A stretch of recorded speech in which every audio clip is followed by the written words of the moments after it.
All right, welcome back, everyone. We're diving into some really cool music today. Yeah, some fantastic stuff. We're going to be looking at Congolese rumba. That's right. Specifically, the legacy of Tabu Ley Rochereau. Incredible, just an incredible artist. So I was doing a little reading up on him. Yeah. And some people called him like the African Elvis. Wow. Which is pretty high praise. Yeah, that is. I mean, that's some serious star power, right? For sure. I was reading about one of his concerts in Japan, and it sounds like it was just like electric.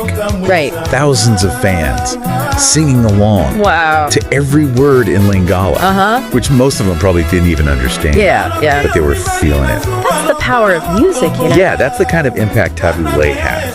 Really bridging cultures with his music. You know, that's what's so fascinating about that story to me. It really highlights how music can be this universal language.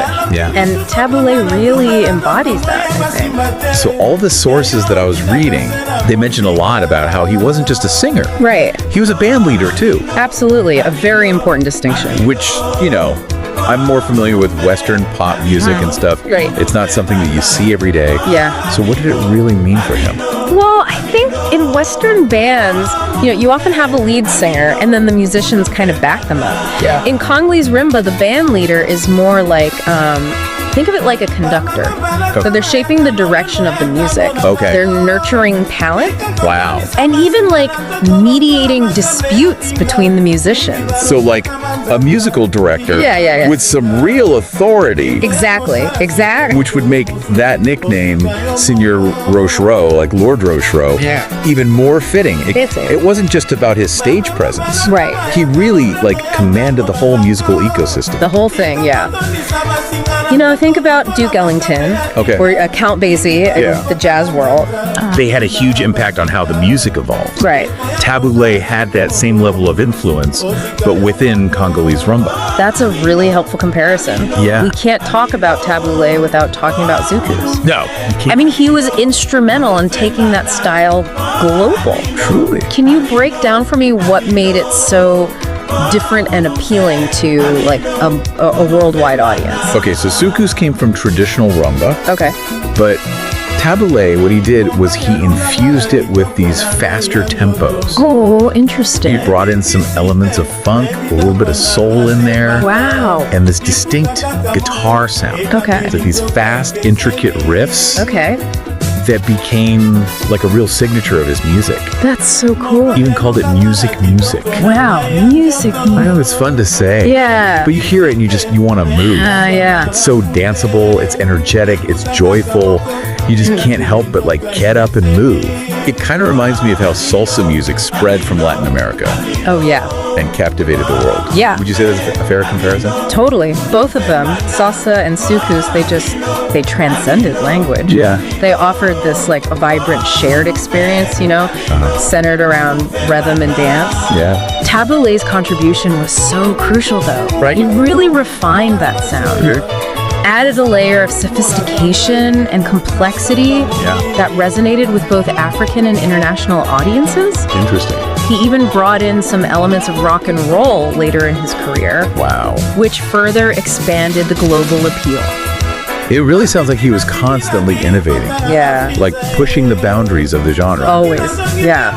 And that global energy you mentioned, it really reminds me of some sources I was reading that were describing his stage presence. Oh, yeah. This wasn't just some guy standing behind a mic. Oh, no. He was a showman, right? 100%. He knew how to put on a show. Yeah. There are all these great stories about like his flamboyant outfits. Oh, wow. And he had these like elaborate choreographies. Yeah. And the way he would interact with the audience.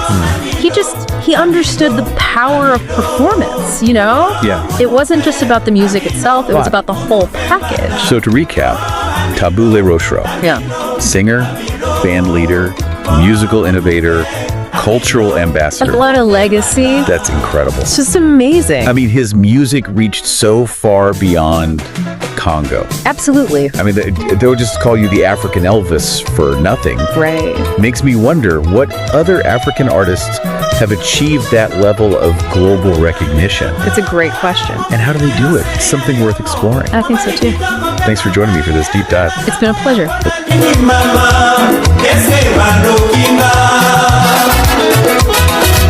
Ese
Hey everyone, and welcome to the Deep Dives. Yeah. Today we're going deep into the world of Congolese rumba. Right. Get ready for some serious rhythm. Okay.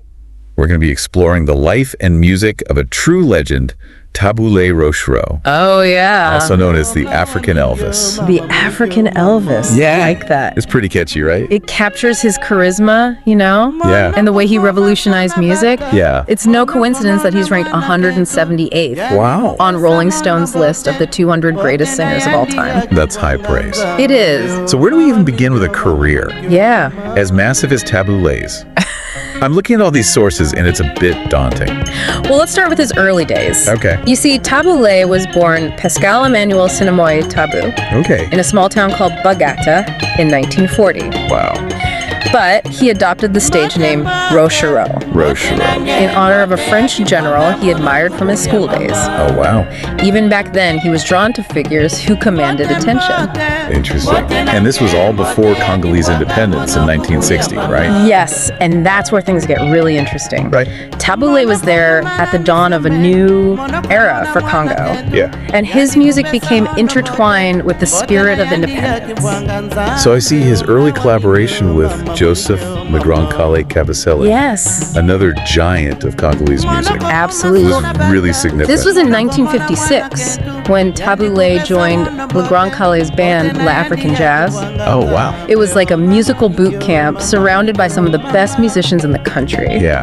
And it led to one of the most iconic songs in Congolese history, Independence Cha-Cha. So this song wasn't just catchy. No. It was a symbol of a nation's birth. That's right. Imagine the energy of a newly independent nation celebrating its freedom. Yeah. Independence Cha-Cha captured that feeling Right. and became an anthem for a whole generation. Wow. And it propelled Tabu Ley into the spotlight. I bet those early days were electric. Oh, yeah. But I'm also seeing some band drama in these sources. Oh, They split with Dr. Nico Kasanda right. and the formation of African Fiesta National. Oh, yeah. Congolese rumba was as much about the music as it was about the personalities. Interesting. There were rivalries, breakups, reunions. It was all part of the scene. When Tabu Ley and Dr. Nico Kasanda formed African Fiesta in 1963, Okay. they brought together two distinct musical styles, but their creative differences eventually led to a split.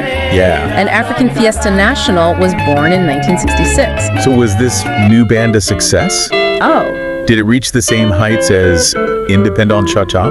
they surpassed it. Right. By 1970, they'd sold over 1 million records. Wow, 1 million. Think about that, 1 million records in an era before the internet and streaming services. That's incredible. That tells you the power and reach of their Yeah. music. Yeah. And it wasn't just Tabu Ley, right? He had some serious talent surrounding him. Yes, African Fiesta National was like a breeding ground for future stars. Okay. Musicians like Papa Wemba and Sam Maguana, who would go on to have their own successful careers. Yeah. Hone their skills in this band. That's amazing. It was a hotbed of creativity and competition, which pushed everyone to be better. So you've got this incredible band, this undeniable talent. Yeah. But the music itself, Right. what was so special about Congolese rumba at that time? Congolese rumba, or soukous as it's often called, Okay. was a fusion of sounds. Uh-huh. It had the rhythmic pulse of Cuban rumba, Okay.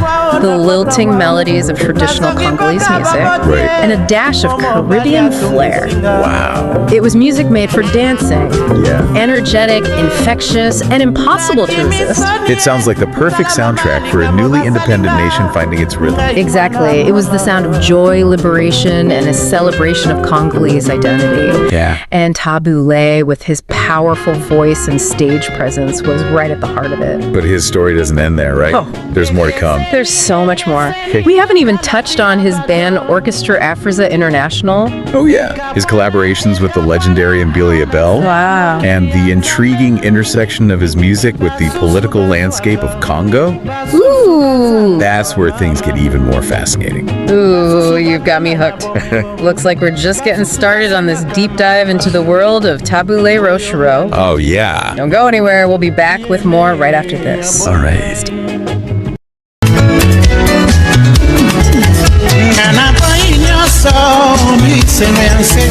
na mipesi toto mobimba na yo na mikangi na ndako mpona kozelaka yo solo na journée mobali Seigneur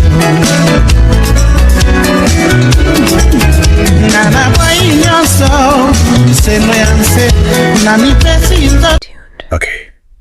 Welcome back. We're deep in the groove with Tabu Ley Rochereau. Yeah. And last we left off, he was riding a wave of success with African Fiesta National. Yeah. But there's a new band on the horizon. Orchestra Africa International. Oh, yeah. What's the story here? Africa International. Yeah. This band formed in 1970 marked a new chapter for Tabu Ley. Okay. It was a time of musical evolution experimentation and a growing awareness of Congo's place on the world stage. So how did Africa International differ from African Fiesta National? Well, Did Tabu Ley change his musical style? he definitely pushed the boundaries. While rooted in Congolese rumba, Africa International incorporated more international influences. With what? Latin American rhythms, Caribbean beats, even elements of jazz and funk. Wow. Tabu Ley was always looking to innovate to create something fresh and exciting. It sounds like he was ahead of his time, fusing genres before it was cool.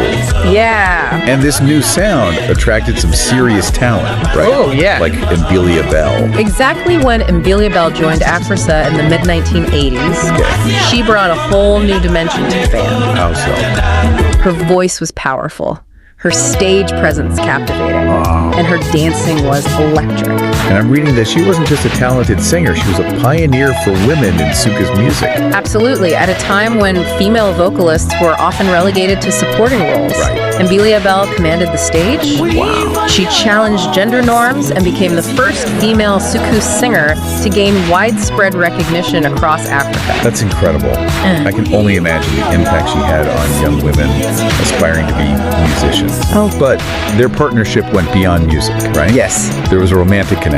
Yes. Tabu Ley and Mbilia Bell fell in love and eventually got married. Okay. They were a true power couple both on and off stage. That's amazing. And their daughter, Melody Tabu, inherited their musical genes and went on to become a singer herself. Wow. A true soukous dynasty. Yeah. But I see in the sources that Mbilia Bell eventually left Africa to pursue a solo career. Right. What led to that decision? Well, even the most passionate creative partnerships can evolve. Yeah. Mbilia Bell was a star in her own right. Right. And she wanted to explore her own musical vision. Okay. It was a bold move. And she went on to have a very successful solo career. I can see how that must have been a difficult decision both personally and professionally. Yeah. But Africa International didn't miss a beat, did they? No. Tabu Ley brought in Fayettesse. Right. And the music continued. Exactly. Tabu Ley had an uncanny ability to adapt and reinvent himself. He was always looking for new challenges, new ways to express himself musically, and he had an eye for talent. Fayettesse brought her own unique style to Africa, ensuring the band's continued success. So we've got this musical powerhouse creating hit after hit. Yeah. But there's another layer to Tabu Ley's story that we need to address. Yeah. The political landscape of Congo under Mobutu Sese Seko. Right. How did that affect his music and his career? That's where things get really complex. Okay. Remember, this was the era of Zarization, Mobutu's program to reclaim Congolese identity from colonial influences. Okay. This meant changing European names to African names, embracing traditional dress, and promoting Congolese culture. So even music wasn't immune to these political shifts. Not at all. In fact, Tabu Ley changed his name from Pascal Manuel Sina Moi Tabu to simply Tabu Ley. Wow. In line with Zairization. Wow. And it wasn't just names. Musicians had to navigate a complex web of political expectations. How did Tabu Ley handle this? Was he openly supportive of Mobutu's regime? It's a nuanced picture. Okay. He composed a song, Candidate Ya MPR Mobutu, for the 1984 Zairian presidential election, in which Mobutu was the sole candidate. Wow. But it's difficult to say whether this was genuine support or a strategic move for survival in a repressive regime. That's a good point. It's hard to separate art from politics in such a charged environment. Yeah. And his rival, Franco Luambo, and his band TPOK Jazz were navigating the same political landscape, right? Absolutely. TPOK Jazz were known for their closer ties to the Mobutu regime. Interesting. Even performing at state functions. Wow.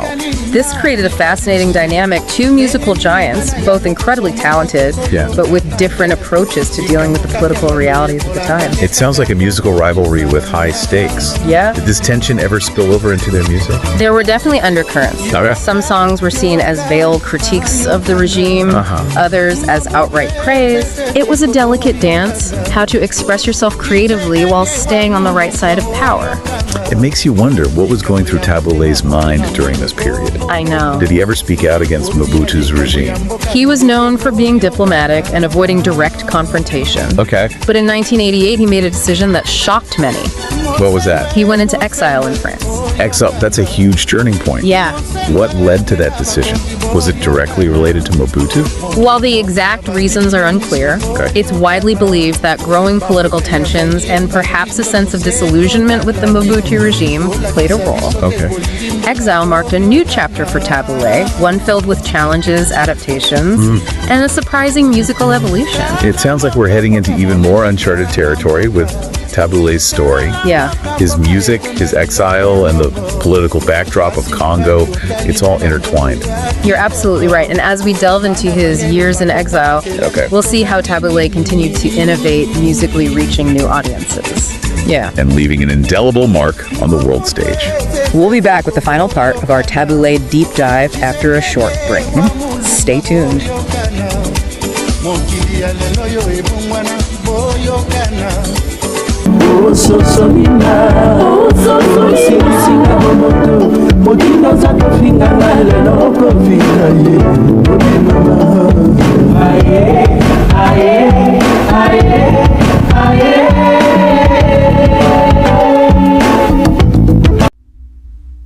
Welcome back to the deep dive. We're wrapping up our exploration of Tabu Ley Rochereau's life and music. Okay. And last time, we left off with his exile to France in 1988. Right. A major turning point in his career. Yeah. So what happened next? Did exile silence his music? Not at all. Tabu Ley's creative spirit couldn't be contained by borders. He was a true innovator, always adapting to his surroundings, finding new ways to express himself musically. I'm looking at his discography from this period, and it's impressive. Musina, Exile, Africa, Worldwide. Yeah. These albums have a different vibe, don't they? They do.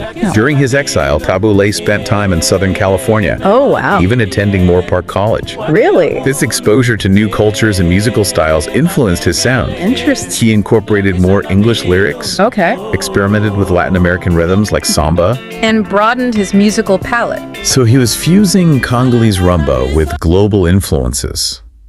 Was this a deliberate attempt to reach a wider audience?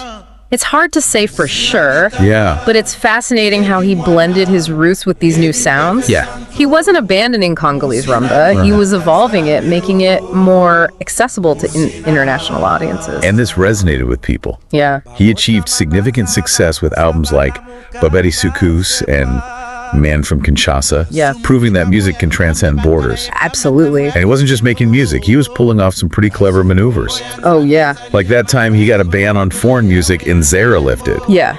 That's straight out of a spy movie. That's one of my favorite stories. Remember the Mobutu regime had banned all foreign music from the radio in 1985? Right. So what did Tabu Ley do? What? He composed a song praising Kenyan President Daniel Arap Moi. Wait, a song praising another country's leader? That's brilliant. It's a strategic masterpiece. Yeah. The song Twende Nairobi, which means let's go to Nairobi, was performed by none other than Mbilia Bel. Wow. It became a hit, generated goodwill between Zaire and Kenya. And guess what? The ban was lifted. It's amazing how he used music as a tool for diplomacy. Talk about soft power. I know, right? But it wasn't all smooth sailing. Was it Mobutu banned one of his albums, right? Yes. In 1990, his album Trop C'est Trop was banned by the regime. Trop C'est Trop. The title itself, meaning enough is enough, suggests a critique of Mobutu's rule. It's a reminder that even in exile, Tabu Ley's music held a powerful message. So you've got this exile period filled with creative exploration, strategic maneuvering, and a banned album. Yeah. What a roller coaster. Yeah. What happened when Mobutu finally fell from power in 1997? Well, for Tabu Ley, it was a time of homecoming. Yeah. He returned to Kinshasa after years of exile, greeted by jubilant crowds. It was the end of an era and the beginning of a new chapter for both Congo and Tabu Ley. I bet he jumped right back into the music scene. He did, but he also surprised many by taking on a new role. Ooh. Politician. Politician? He became a cabinet minister in the government of the new president, Laurent Kabila. Wow, from Suku star to government official? Right. Was this a sudden shift? Or had he always been interested in politics? It's hard to say, but perhaps his experience navigating the political landscape under Mobutu had sparked a desire to shape his country's future. Right. And he didn't just dabble in politics, he was committed. Okay. After Kabila's death, he served in the transitional parliament under Joseph Kabila. Wow. And was even appointed vice governor of Kinshasa in 2005. Okay. Also serving as the provincial minister of culture. So he was serving his country through both music and politics, but did he ever slow down musically? Not a chance. He continued to record and perform throughout his life. Yeah. Even with his growing political responsibilities. Remember, we're talking about a man who reportedly composed over 3,000 songs and produced 250 albums. 3,000 songs. That's mind-boggling. It is. Okay, before we wrap up, we have to touch upon his personal life.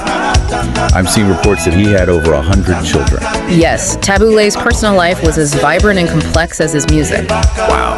He reportedly fathered over 100 children with different women. 100. It's a testament to his charisma and perhaps a reflection of cultural norms at the time. And did any of his children follow in his musical footsteps? Oh, absolutely. Musical talent clearly runs in the family. Yeah. His son, Youssoufa, became a successful rapper in France.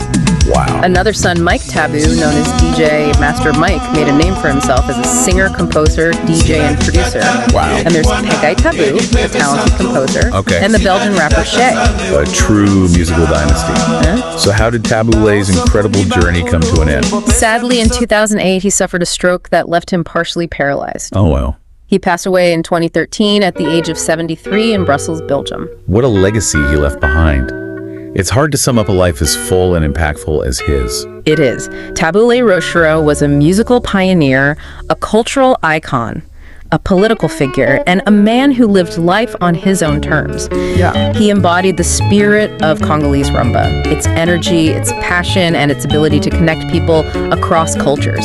He's a reminder that music can be more than just entertainment. Absolutely. It can be a force for change, a tool for diplomacy, and a reflection of a nation's soul. And his story isn't just for music lovers. It's a story of resilience, adaptation, and the power of human spirit to overcome adversity and leave an indelible mark on the world. Well, folks, that's our deep dive into the incredible life and music of Tabu Ley Rochereau. Yeah. Tabu Ley's story makes me want to dig a little deeper into the music that I like, you know? Like, what are the stories behind the songs? Yeah, what's the history? Yeah, what's the context? Yeah, absolutely. Because I mean, this has been really eye-opening for me.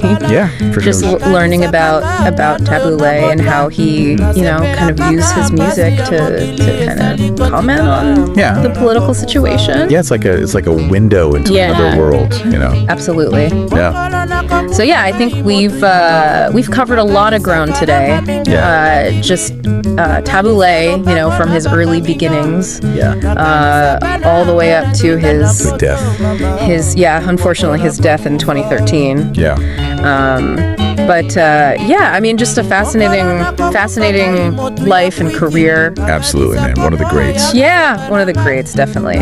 So, hopefully we've inspired some people. Yeah, inspired some people to check out his music. To go listen to some Tabu Ley. Yeah. And until next time, keep on diving. Keep diving deep.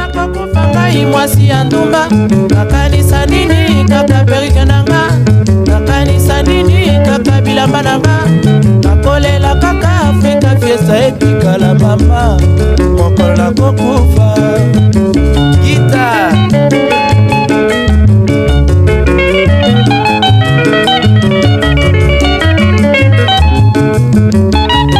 qui va nous dans son répertoire.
ngai na baninga mama mokolo nakokufa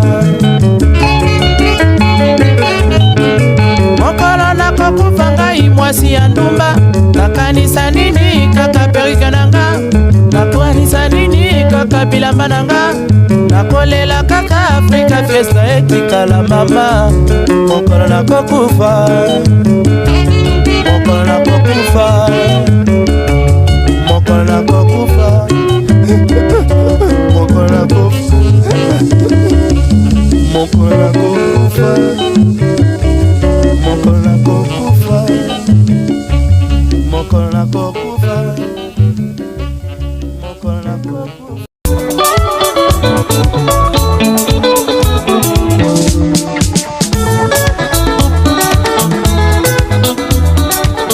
likambo euti mosika nazali kobanga na kati ya mikili ya mpota okake ebeti kembie nzokwele bilanga kembie libale koti bondoki okembie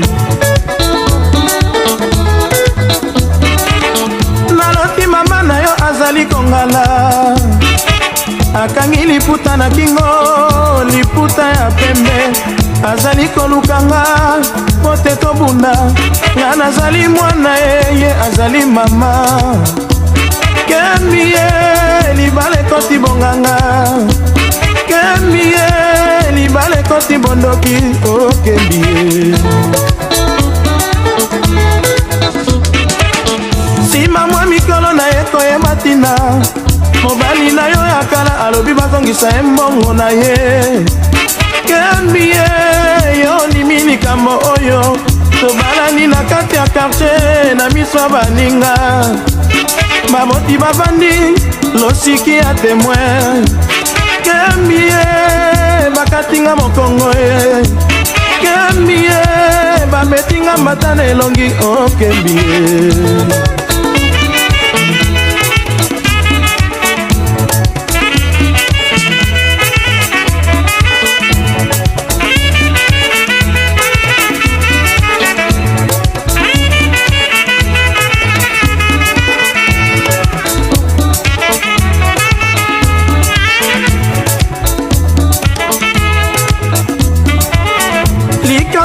mosika nazali kobanga na kati ya mikili ya mpota okake ebeti kembie nzokwele bilanga kembie libale koti bondoki okembie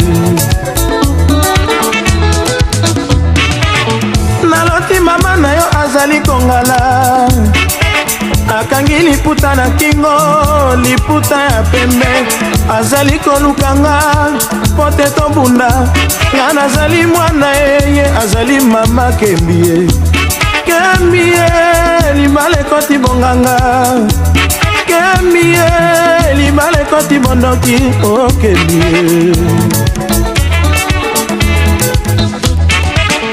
sima mwa mikolo na ye koyeba tina mobali na yo ya kala alobi bazongisa ye mbongo na ye kembie yo ndimi likambo oyo tobalani na kati ya quartier na miso ya baninga baboti bavandi bakana losiki ya témoin kembie bakatinga mokongo kembie babetinga mbata na elongi okembie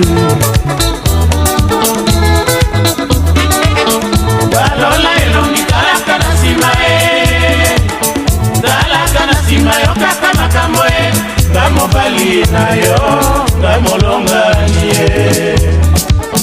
balola elongi talaka na nsima talaka na nsima yo kaka makambo nga mobali na yo nga molongani bakitisi ngai mwana moto babebisi ngai dosie nga mobali na yo nga molongani balola elongi talaka na nsima talaka na nsima yo kaka makambo nga mobali na yo nga molongani balola elongi talaka na nsima talaka na nsima yo kaka makambo nga mobali na yo nga molongani ye balola elongi talanga seri na yo papa ndinga sango ya zuwa nga molongani ye nga mobali na yo balola elongi talaka na sima talaka na sima yo kaka makambo nga mobali na yo nga molongani ye balola elongi talaka na sima talaka na sima yo kaka makambo nga mobali na yo nga molongani ye ngai molongani na yo natia motema bato baye mingi po babebisanga nga mobali na yo nga molongani ye